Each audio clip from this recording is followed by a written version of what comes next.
अस्सलाम वालेकुम दोस्तों, क्या हाल है? ठीक हो, खुश हो?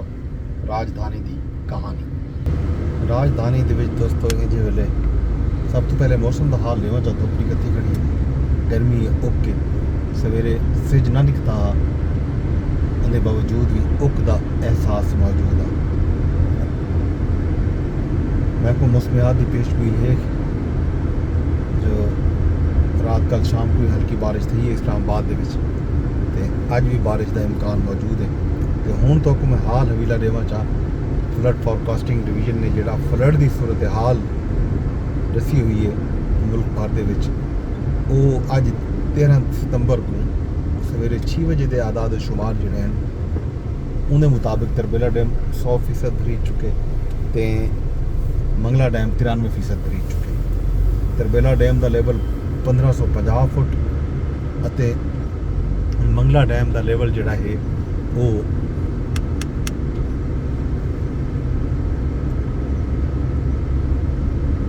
1235 फुट रिकॉर्ड है। रावल डैम 1751 फुट ते सिमली डैम 2314 फुट ते है। पंजनत ते इंतहाई उतले दर्जे का सैलाब है।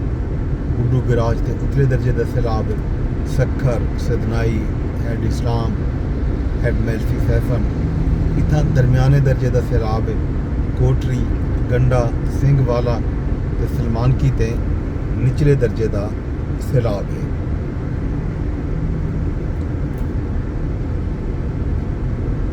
अच्छा हुण आने हैं दरियाए रावी के नाला बसंतर दे विच भी दसाया गया जो उत्थां निचले दर्जे का सैलाब है। तो दरियाए सिंध दे विच चाचड़ा के मकाम के उत्ते जोड़ा पानी का इंज वेले लेवल है वो 11.5 फुट के उत्ते है। हैड पंजनत के आदाद शुमार तो गुलस्तां फ्लड फॉरकास्टिंग डिवीजन के डेटा के मुताबिक उतों 6,90,000 7 लाख क्यूसेक के करीब भी गुजरे आख्या योग है। लेकिन अज उत्था पानी का लेवल घटे। अज सवेरे 6 बजे के जोड़े आदाद शुमार हैं उनके मुताबिक 5,90,382 क्यूसेक रिकॉर्ड थे। गुड्डू गिराज के मकाम तो उतले दर्जे का सैलाब है उत्था जोड़ा है पानी का अखराज 5,14,051 क्यूसेक रिकॉर्ड किया गया। दरिया सिंध में सखर बिराज के दरमियाने दर्जे का सैलाब है। सखर बिराज के पानी का अखराज 4,22,400 क्यूसेक रिकॉर्ड है। दरिया सतलुज के गंडा सिंह वाला ते सलमान की दे मकाम के उत्ते निचले दर्जे का सैलाब है। गंडा सिंह वाला के मकाम ते पानी का अखराज 78,492 क्यूसेक ते दरिया सतलुज सलमान की दे मकाम ते पानी का अखराज 79,351 क्यूसेक रिकॉर्ड है। ये जनाब सूरत हाल दरियावें दे विच ते पानी के जोड़े ज़खायर हैं मुल्क के विच उत्था सूरत हाल। हुण आते हैं सरायकी वसेब के विच। सरायकी वसेब का जोड़ा 3 डिवीजन हैं मुल्तान देरा गाजी खान भावलपुर त्रिये मुतासर थे और इन्हें त्रिये डिवीजन के तमाम अजला जोड़े हैं मुख्तलिफ दरिया सिंध भी दरिया चनाब दरिया सतलुज दरिया रावी इन्हों के पानियों नाल मुतासर थे। मुल्तान की गाल करूँ तो मुल्तान खुद सिर्फ शहर बचा खड़े। मुल्तान शहर तो इलावा मुल्तान दे ज़िला मुल्तान दे जितना तहसील हैं वो सारा पानी नाल मुतासर थे और शदीद मुतासर थे। तहसील शुजाबाद और तहसील जलालपुर पीरवाला का आख्या बना पे 90%। तहसील शुजाबाद के भी काफ़ी सारे इलाके जोड़े हैं वो इंजे वेले जेरे आब हैं। ज़ाहिर है जलालपुर पीरवाला के बारे तो मैं दसावां जलालपुर पीरवाला जोड़ा है ये 2 दरियावां के चक्के च 2 दरियावां के अद्धे च दरिया जलालपुर पीरवाला के पचादू दरिया चनापिया वहांदे ते उनके लम्बे पासों जोड़ा है जनूब के दरिया सतलुज है। इन्हां दुहाएं दरियावां के पानी जोड़े वेले मिलते दायरा को पानी की निकासी कह रहा है। उच शरीफ जोड़ा हाईवे या बनया पे गिलानी बंद जग आख्या वह पे उन्हीं वजह तो उत्था पानी जमा था। जलालपुर पीरवाला ते मुल्तान का जोड़ा फासला है वो है 90 किलोमीटर। ये पूरा मुल्तान तो जलालपुर तक पानी ही पानी आ दरिया चनाब के बंद ये उत्थां ज़्यादा नुकसान थैन, ज़्यादा लोग मुतासिर थैन। इवें ही ये हैड पंजनद दी अपस्ट्रीम है तो हैड पंजनद दी जी डाउन स्ट्रीम है अलीपुर, वो भी शदीद मुतासिर थी है। उत्थां भी तकरीबन आख्या इहो वेंदा पे कि अलीपुर सिर्फ शहर बचा खड़े, शहर के करीब पानी पहुँचा खड़े। एक छोटा जिहा चादरभान नाला है, उन तक पानी पहुँच के अगों 500 मीटर ही ना हो सी ते उत्थां तक पानी पहुँच चुके। बाकी जेडे उनके मज़ाफात हैं, खास तौर पर तारीखी कस्बे हैं, कस्बा सीतपुर जड़ा है जिला मुजफ्फरगढ़ का, या मैं आखो पूरे तरह की वस्तुओं के जोड़े चंद तारीखी मकामात हैं, कुछ शरीफ थी गया, सीतपुर थी गया, बहुत कदीम कस्बे हैं। इन्हें दी जी तारीख है हज़ारा साल है, कम अज़ कम 3000 साल की तारीख का ये आराम नाल ये कस्बे रखते हैं।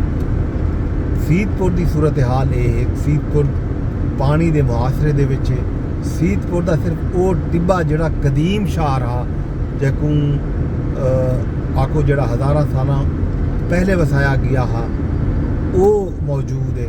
बाकी जड़ी उनकी नवी आबादी है, उनका मज़ाफात हा, वो सारे का सारा इंजे वेले पानी के चक्के च पानी में समझो बुढ़ा पे गैरपुर सादात हो गए, बाकी छोटा मोटा बस्तियाँ हो, वो सारे का सारा बुढ़ चुके हैं अलीपुर के विच। हुण सूरत हाल ये है कि सीतपुर के विच पिछले एक हफ्ते तो पूरा एक हफ्ता थी गए, एक हफ्ते तो उत्ता बिजली कोई नहीं, उत्ता जड़ा ज़मीनी रास्ता है वो बिल्कुल मुनक़ता थी चुके। उत्ता पुजण वास्ते तो को कश्ते का सारा गिनना पौसी। उत्थां हुण सूरत हाल ये थी चुकी है, जोड़े लोग उत्ता फसे हुए मौजूद हैं, उत्था ग़िज़ा की किल्लत है, अद्वियात की किल्लत है, साफ पानी की किल्लत है, उत्था अशद ज़रूरत है तवज्जो की। अलीपुर को जी तवज्जो मिलनी चाहिए है सरकार की तरफों भी, तो मकामी जड़े उतों के लोग हैं, जाहिर है अपनी बसी कोशिश हर कोई करना पे, लेकिन इनके बावजूद बहुत ज़्यादा मदद ते इमदाद की ज़रूरत है। अलीपुर दे विच भी, जलालपुर दे विच भी, शुजाबाद दे विच भी, इवें मुल्तान दे विच भी, मुल्तान की जी तहसील सदर का इलाका है वो सारे का सारा ज़ेरे आब है। इवें ही मुजफ्फरगढ़ का जड़ा इलाका है, मुजफ्फरगढ़ के कस्बे शार सुल्तान थी गया, वे सारे ये भी पानी दे विच हैं, इत्थां भी अशद ज़रूरत है। दायरे लोग गाली करने पैन के सही बंदोबस्त नहीं किया गया, पानी की जी मैनेजमेंट है वो दुरुस्त नहीं की गई। अगर दुरुस्त मैनेजमेंट थी पवया, पानी को रस्ता बर वक्त दिता वनिया तो इतना ज़्यादा नुकसान न थी वया, इतना ज़्यादा आबादियों के विच पानी न वड़िया। ये पानी हाल ही तक मौजूद है, पता नहीं कितनी डी लगते हैं, 2.5 डी लगते हैं, 7 डी लगते हैं, 8 डी लगते हैं, 10 डी लगते हैं। बहरहाल जब तक पानी मौजूद है लोग मुश्किलात दे विच हैं। उत्थां मसाइल लोगों के ये हैं कि उत्थां जिहड़े लोग पानी दे विच फसे पे उन्हें वास्ते कश्तियाँ घट हैं, लाइफ जैकेट्स घट हैं, उन्हें वास्ते वाल ये है कि उत्थां कोई निगरानी का बंदोबस्त कोई नहीं। उत्थां जिहड़ी सरकारी इदारे की अमलदारी है, इदारे पुलिस भी या इदारे भी उवेले अमल कर सकते होंगे जिहड़े वेले उन्होंने कोलों रसाई होवे। उत्थां ई तरह दी खबरां हैं कि पूरे इवें समझो मुल्तान डिवीजन दे विच 100 कश्तियां भी कह दी सरकार दे कोलों, जेड़ा उत्थां जेड़ा लखां लोग जित्थां पानी दे विच फसे पे होवन, उत्थां ई तरह का जेड़ा साजो समान है वो ज़्यादा होना चाहिए। फ्लड की तैयारी पहले फिर तो हाई कहना, अचानक फ्लड, हालांकि फ्लड काफ़ी ढिया तो आता, 27 अगस्त तो रेले यूँ समझे हैं 26-27 अगस्त उन तो भी पहले 5 अगस्त तो 5-6 अगस्त तो 8-9 अगस्त तो स्वात खैबर पख्तूनख्वा दे विच सूरत हाल पैदा थी। वल 11 अगस्त को वाली में अगू तो वधदा आया सिलसिला, तो हुण अज 13 सितंबर थी गई है। तो ये हुण कौन कहने तो इल्ज़ाम रसी, ये बात दी गालियां। फिलहाल ज़िला मुजफ्फरगढ़ की तहसील अलीपुर दे विच ते ज़िला मुल्तान की तहसील जलालपुर पीरवाला दे विच लोगों को रेस्क्यू करने की जरूरत है। बाकी मुल्क भी बुढ़ा ज़ाहिर है, सियालकोट होवे, लाहौर, शेखुपुरा, साहिवाल, उकाड़ा, पाकपतन, झंग, ये सारे इलाके, मंडी बहाउद्दीन, हाफजाबाद, नारोवाल केड़ा केड़ा शहर आ पंजाब दा जेड़ा जित्थां फ्लड नहीं आया। टोबा टेक सिंह सरगोदा मियां वाली या इनू लिया भी पासे भी हर जगह ते फ्लड है। इतना ज़्यादा फ्लड आ कि कल हुकूमत दे वस दा रोग ना हा। हुकूमत की तरफों जेड़ा है ज़ाहिर हुकूमत अपने वसी कोशिश करेंदी पई है, लेकिन हुकूमत दे कोल वसाइल कोई नहीं। हुकूमत सही गिन मुझ नहीं कर सकी, सही मैनेजमेंट नहीं कर सकी, सही आदाद शुमार अंदाज़ा ही नहीं कर सकी कि कितना पानी को गिन के वजने, किवें गिन के वजने, कितना ब्रीच करने, केड़े वेले ब्रीच करने, ये सारियां गालियां इन उत्ते ज़ाहिर गाल थी चाहिए। गाल करे थी भी सही, रिपोर्ट्स भी आसन पहले भी 2010 के फ्लड के भी सूरत हाल बनी बंदे की ब्रीच के हवाले नाल गाली थियां कि कितने जेडे वड्डे लोग हैं वो असरअंदाज थींदन। इन उत्ते पूरा कमीशन बनया मंसूर अली शाह की सरबराही दे विच उन्होंने एक रिपोर्ट भी दी, वो रिपोर्ट पता नहीं कितना है।